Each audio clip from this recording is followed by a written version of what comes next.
This episode of the Carolina Weather Group is brought to you by Extreme Weatherproof, coming Saturday, July 19th at the Shield Museum of Natural History in Gastonia, North Carolina. Come hang out with the Carolina Weather Group from 10 until 4 p.m. Try your hand at our green screen, buy exclusive merch, or just come say hi to your favorite Carolina Weather Group panelist. We can't wait to see you at Extreme Weatherproof.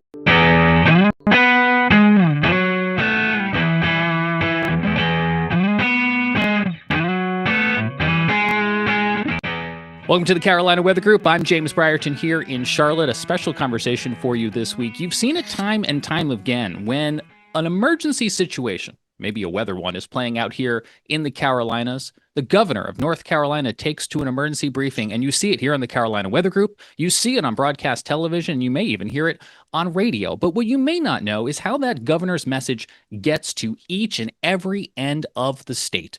Well, we are happy to have on the show this week David Crabtree, the CEO of PBS North Carolina, and Chris Pandich. He is the man in charge of all of the engineering there. And they provide not only that messaging, but also all of the great programming that PBS NC brings from one edge of the state to the other end of the state. And of course, I should also mention, if you're one of our Carolina Weather Group listeners in South Carolina, well, these gentlemen may not be pushing the buttons or pulling the levers. The system at South Carolina is fairly similar. We're blessed to have two statewide PBS systems here in the Carolinas, and we're going to learn a little bit more about how the one in North Carolina works. So, David, let me start with you. Can you just help our audience understand that what is it that they're seeing and consuming in North Carolina when they flip on PBS? Thanks for having us be a part of this today, because it is a very important message. And in answering your question, I'm going to answer the mission side of that and then let Chris answer exactly how it happens. What people are seeing and hearing is a message from the governor or someone within emergency management deemed necessary for the state. And as part of our mission at PBS North Carolina, to keep people safe statewide for free, we are dedicated to ensuring that information is presented as needed in real time and then captured for people to continue to have and share across the state. We are a twin engine plane. One of those engines is public safety. The other engine is education. Both of those engines have to work for us to work. If not, the torque will pull that plane under if one were to go out. But in this case, emergency management is part of the education process because it informs people of something they did not know prior to that information being created. Now, Chris can tell you how we do this statewide and why it is so important to keep the continuum of what we do statewide going 24/7, 365 days a year. Chris? Sure. Thank you for having us, as David said. So essentially when the Emergency Operations Center in Raleigh has an active emergency event, we're there to help the governor and his team and anybody at the EOC communicate anything that needs to be communicated to the citizens of North Carolina via over-the-air broadcast, which also by the nature of how this all works goes to cable and satellite. It also goes to places like YouTube TV Live, Hulu, and all of the other distribution points that we have as PBS North Carolina outside of over-the-air broadcast. It also goes live web streaming, which also goes live to social media.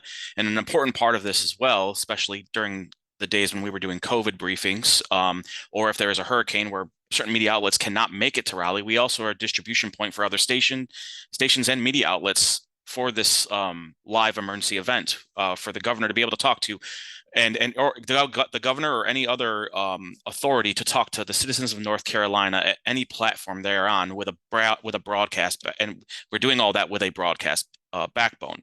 So these are the public airways. We, as David mentioned, the dual engine plane. We not only enrich the citizens educationally and culturally, but we also help save lives with our public safety initiatives. So we are there whenever the EOC and the governor needs us to get out an important message to the public. We are the engineering and technical backbone for that.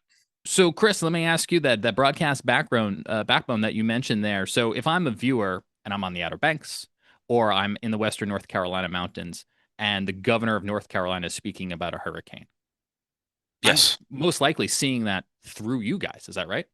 100%. Yes, we provide it over the air for those that don't have reliable cell or internet. It's also available on all digital and web platforms as well for those that are lucky enough to have that kind of connectivity. But all in all, the idea is that we meet every citizen wherever they are, however they can get us for free, so they can do what's best for their family during an emergency situation. And David, I've seen PBS North Carolina's website. We've seen the Umbrella PBS doing this campaign right now, asking viewers to reach out to their lawmakers in support of PBS because our audience may be familiar with an ongoing conversation about funding for PBS. They may see it as a DC issue, but it trickles down to North Carolina too, doesn't it? No question about it. What happens in Washington always has a draft effect when it comes to state operations as well. And we are in a extraordinary time of ideas and ideals and fundamental changes in the way governance happens, and everything that then is impacted or affected by state dollars has to take a look at how they're doing things. So we're looking specifically at a potential loss of funding for the Corporation for Public Broadcasting, which will, if that were to happen, will impact stations across the country far more than it will impact the mothership of PBS and NPR. And we may have an answer whether or not that's going to happen by mid-July, but it's an ongoing fight. It's been a fight for years. It's just has been particularly renewed in the past 6 months or so. Here in the state, there are a couple of things at play. And one is one of the things we've just been talking about. When you look at Western North Carolina, you look at what's happened with Helene relief and the dire needs that continue in Western North Carolina. We understand that that is a central focal point for the General Assembly and finding money to rebuild and to replenish the rainy day fund, which thankfully was in place to begin with some immediate funding for rebuilding and just the cleanup in Western North Carolina. And revenues are down in the state. Because of that, all state agencies are subject to what could be reductions in the new budget when the budget is finally created. That would mean us. That is a long way of saying we are public. Part of our budget is made up of public funds. And we're in a position now that we are reaching out to our members, our donors, those who enjoy our programming, those who enjoy the educational services, and those who enjoy and understand the need for the emergency services, to let the decision makers know. Here are some things about PBS North Carolina maybe you didn't know about. Maybe you weren't aware of the emergency guidelines, the emergency work that we do that is as direct and hands-on. Maybe you weren't aware that there's an educational program that's happening in your district for children in the area that is new, that was created by PBS North Carolina. That we're not all just about programming of a certain ilk or editorial decisions that are made of a certain way, that we are about, truly about, serving everyone in this state. And we're beginning to remind people, as Chris noted earlier, we do this over the air for free. Everybody can get the information and do not have to pay a cent to receive it.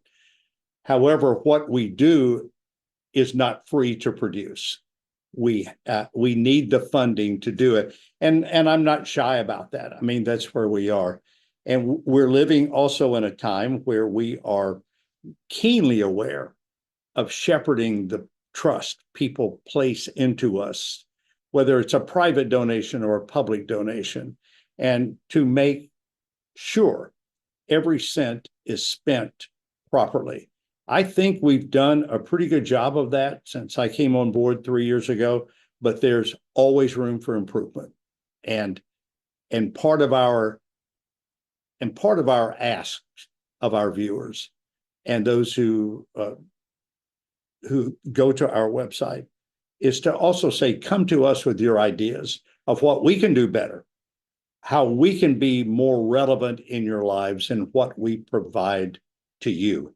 That will be your return on investment.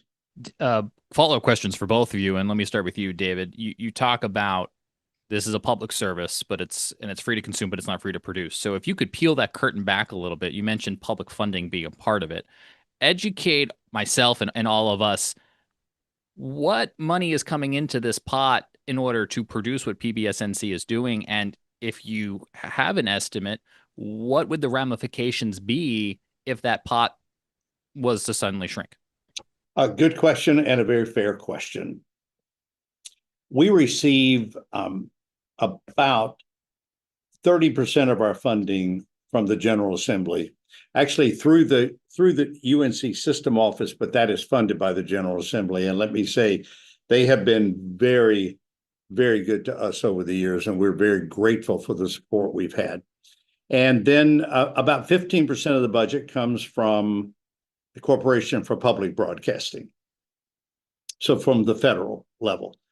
So that makes up 45% of our budget. That means we raise the remaining 55% of that. If these cuts were to take place, let's take one at a time. If it were to happen with the Corporation for Public Broadcasting, that would leave about a $4.5 million hole in our budget. If it were to happen at the state level, it could leave another $4 million hole in the budget. You combine those and you would see close to a third of our budget would be taken away, and taken away quickly. Now, there is the thought, and it does have some merit, that because we have fervent supporters of what we do in the PBS world, both PBS North Carolina and PBS National, that people will step up and maybe increase funding, or there could be large corporate donations that currently don't exist. And I got that. But that would never happen as quickly as a cut would happen. The replenishing would not come as quickly. It's not like turning a light switch on. If Congress were to vote to do something, there's a date that money would stop, and we know that. Making it up would take longer. So what would the ramifications be? We're still in the process of figuring that out.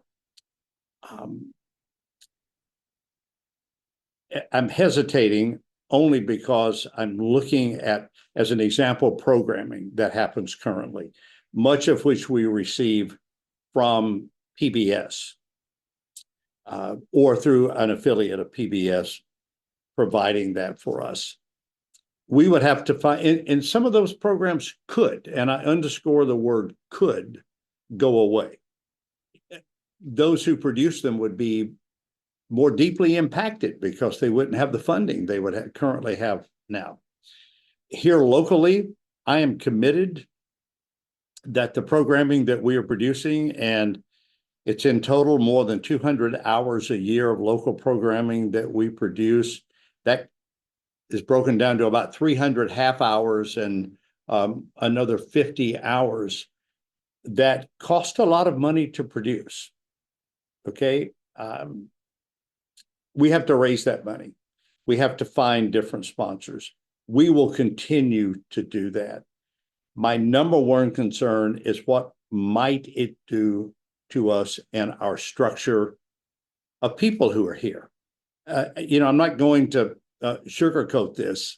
You look around the country. In fact, since I've been on this podcast, I just received another notification. I saw it pop up in a small inbox about one of our affiliates in the country cutting more people. Public media in general, but public media in particular, has undergone a shrinkage in the past 12 to 18 months that we had not seen in a long time. Chris will tell you, he meets with me weekly, if not sometimes twice a week. Our focus is to keep that from happening as long as we can. But the reality is we don't know until whatever funding will be with us, and whatever may be cut is cut. But you have to prepare for it. It sounds to me like we're in the heat of summer right now, but you're preparing for possibly a cold winter, like an animal. You're preparing and gathering food. I told our executive team just 2 days ago, I said, literally, these are extraordinary times, and we have to do extraordinary work, and that work has to come from extraordinary people. And our leadership team at PBS North Carolina is extraordinary. But we're all feeling it, and we're all in this together. And as you prepare for that cold winter, that is a great metaphor. You have to store away the food. If you're a squirrel, you're going to grow a bushy tail, so you'll have it to wrap around you to keep yourself warm. And you do so hopefully with an abundance that you can share with others at the same time. Thanks for allowing me to say all of that. Oh, we appreciate you sharing all of that with us. And I know the audience of our podcast over the last couple of weeks hopefully has been taken behind the scenes of how FEMA has been working, how the National Weather Service has been working. A lot of these things that provide public service, but maybe aren't always in the public view about how they work. Chris, there's been lots of mention during our conversation today of Helene and the public airways that you guys use. We saw during Helene how modern technology, the internet, cell phones, some of those systems went down, and not only were residents in Western North Carolina physically cut off, but they were also cut off from communicating for a little while. You guys have a statewide over-the-air system. Can you explain to us how those airwaves, how your system was able to penetrate and send in information to communities that may have otherwise been cut off? Sure. Yeah. So, I mean, we have 12 full power transmitters, 24 translators, and a lot of microwave sites all across the state. So each site is interconnected via our microwave system. And then the transmitter sites cover the entire state. The translators get the areas, especially in the West, that are a little bit more difficult to hit because of the mountain range. But essentially, when you have a storm like Helene come through, I mean, you all saw some of the horrific video and pictures of what it did to the area, the towns, to roads and everything. But a lot of people didn't really think about the technical infrastructure of how that could be impacted. The internet was down, cell was sparse, if even at all available. And the only way that people could get information on what was going on was either by turning on their radio or their television. And that was the best way to inform the public at the time, because quite frankly, there was no other data that was getting through in the western part of the state. Now, we're talking about the citizens of North Carolina that were trying to stay informed. You also have to think about the emergency first responders, emergency management, Department of Public Safety, State Highway Patrol, all of that information as well. I mean, a lot of our sites host the Viper network, and a lot of the response that you saw in the western part of the state during Helene relied upon that radio communication system, which we support 100%. So it's not just about informing citizens too. It's about informing the people trying to save people's lives as well, making sure that they have the communications they need to keep doing the work that they need to do to keep our community safe during these kind of events. And it's just it's one of the things that people forget sometimes when they talk about broadcast, is everybody thinks, well, I have a cell phone, I'll know when something goes on. Well, what happens when cell goes out? Or what happens when cell phones, there's too much, because cell phones are a point-to-point connection. What if for some reason that traffic gets bogged down because of all of the activity going on, which you've seen at sporting events, you've seen at weather events, you've seen at any large event, that you'll start losing cell phone connectivity, and it's because the pipe is jammed full of other people's communications. And that's why a one-to-many kind of technology like broadcast is beneficial, but also our infrastructure is meant to withstand these kind of emergency situations. We have generators, sometimes dual generators. We have a microwave system that doesn't rely on fiber optics that could be easily destroyed in a weather event, or internet connectivity. It is hardened, it is secured, it is more reliable. And what most people forget too is that even if when you can get those wireless emergency alerts on your cell phone, those WEA alerts, we are the backup system for those cell phone providers to deliver those WEA alerts. So if they lose connectivity to FEMA or their iPause system, we as a PBS station are the backbone for making sure that FEMA can still get those messages to the wireless companies to distribute to your cell phones. So we are also a part of that system as well. It's anywhere that we can help the citizens of North Carolina be safer during times when there's an emergency or their lives are at risk. We want to make sure that they get the information they need on any platform, anywhere. We're a part of that. I want to underscore it for our audience because you mentioned Viper, which is a system that emergency responders use on their radios. You mentioned wireless emergency alerts, which our audience is used to for weather emergencies. So your towers not only are beaming out PBS programming, but they're also physically part of the infrastructure that is bouncing those information around to those other parties. That is correct. Wow. Yeah, and by the way, the great irony about Viper, I was in this marketplace at WRAL in 1996 when Hurricane Fran came through. Viper did not exist statewide at that time. And one of the things that Governor Hunt learned through his cabinet and through his emergency management at the time is they were posing the question, what 25 things did we learn that we could have done better? 25, he asked for.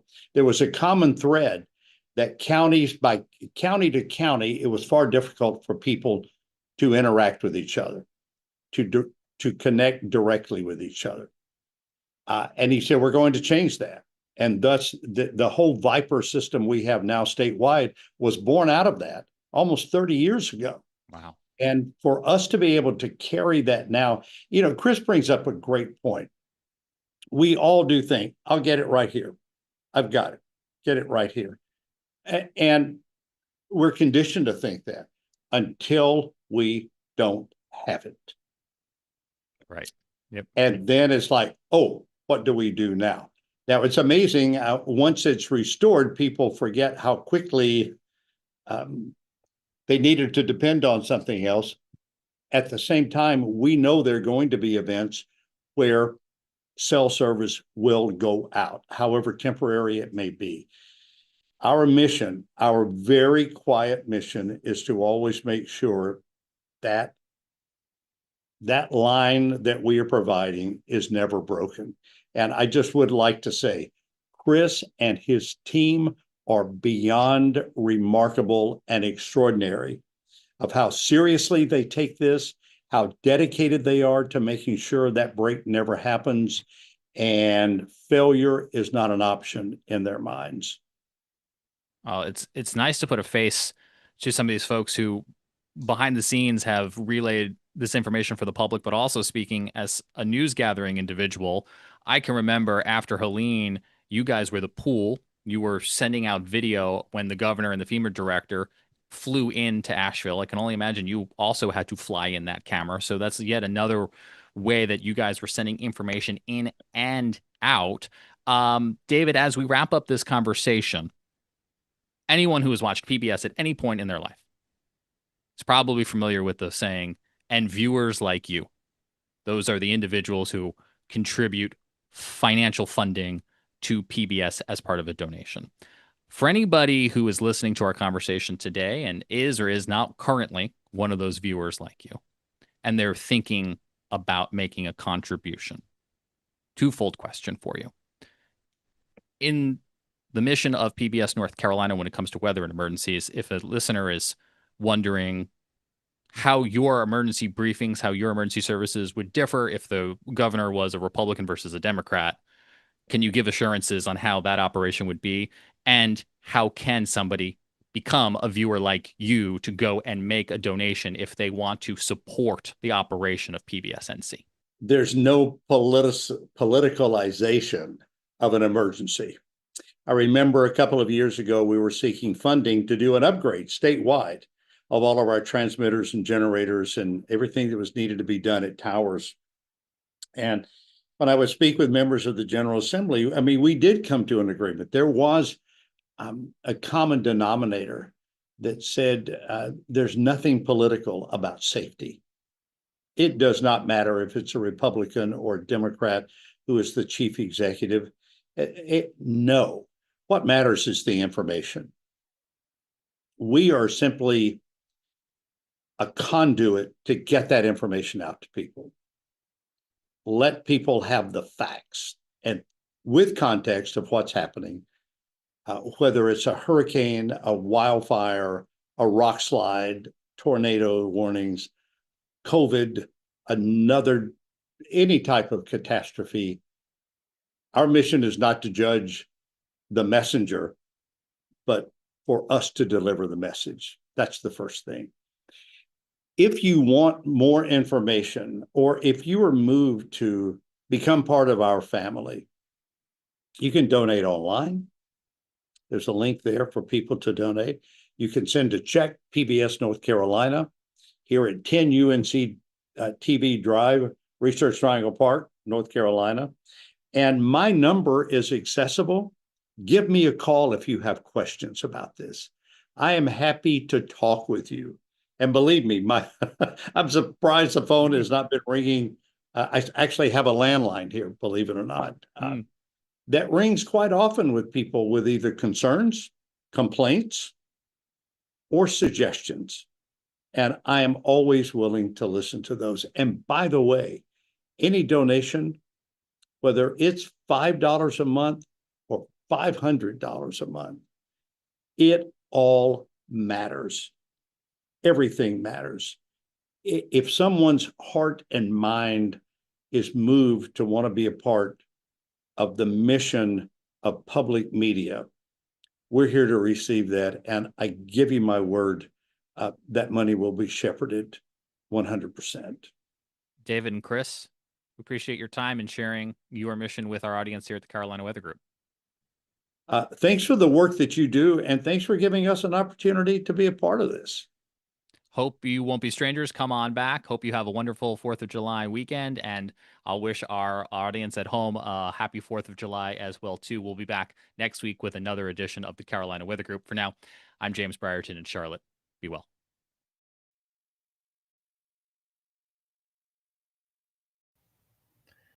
Good evening, y'all. Here's a tropical weather update from Carolina Weather Group. I'm meteorologist Frank Strait in Columbia, South Carolina.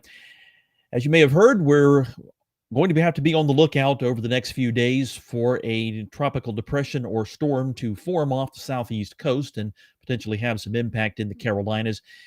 As you can see here, the National Hurricane Center's tropical weather outlook has a code orange area off of the southeast coast and into Florida and parts of the Gulf. This is a 40% chance for development area that we're looking at here.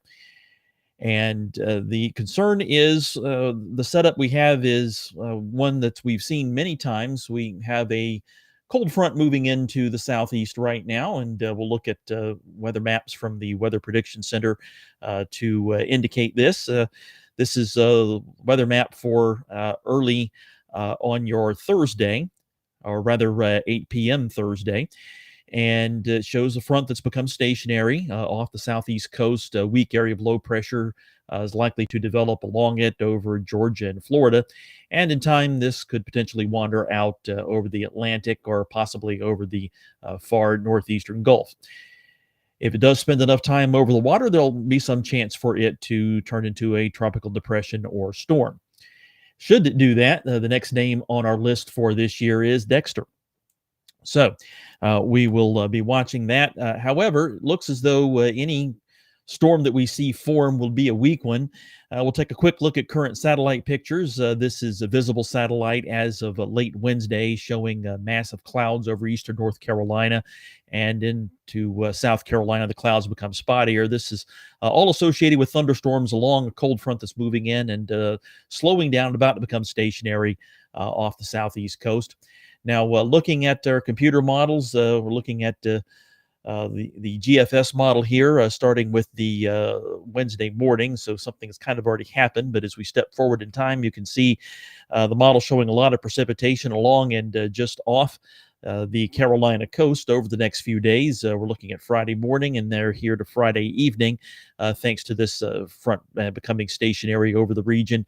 And as I advance forward in time, you can see the front may even retreat a little bit northward over the holiday weekend. And will have to watch carefully for low pressure to be forming along it and possibly turning into a tropical depression or storm. It looks as though if we're going to see any noteworthy impacts from this system, should it become a tropical storm, that would be on Monday into Monday night, perhaps Tuesday, more Monday along the South Carolina coast and more Monday night into Tuesday along the North Carolina coast before this feature were to move out to sea. But again, it looks as though it's likely to remain weak. The European model shows a similar idea, showers and thunderstorms through your Friday. This is Thursday we're looking at here, and then Friday at this point on the European model, and then going into the weekend, weak area of low pressure forms and wanders over the water. And that would be the concern if it were to spend a lot of time sitting and spinning over warm waters that we have off the Carolina coast now. We are, after all, into early July at this point. So if we can get that storm to form, then obviously the concern would be greater than what we're looking at right now. But the concern that we have right now is primarily for the potential for some heavy rain. Likely we will see some spotty shower and thunderstorm activity each day through the holiday weekend and into Monday and Tuesday along the North and South Carolina coast. But should we end up seeing a tropical cyclone of some sort develop out there, that would result in greater concern for rain, and in addition, the potential for some wind, a small storm surge, and an isolated tornado threat close to the coast as well. So these are the things we'll be watching. At this point, again, it looks as though the system will be weak, but it is best to stay prepared. And we have you covered both in North and South Carolina here. If you're in South Carolina, you could visit hurricane.sc to see the South Carolina Emergency Management Division's Hurricane Guide for some assistance with hurricane prep. In North Carolina, you'd want to visit readync.gov and browse to the Plan and Prepare tab here and down to the Hurricane Guide. That takes you to the page I'm on now, which gives you a link to both the English and Spanish version of North Carolina's Hurricane Guide in a PDF format. So that's the situation we're looking at. And again, stay tuned over the holiday weekend. We'll provide you with updates as needed here on Carolina Weather Group.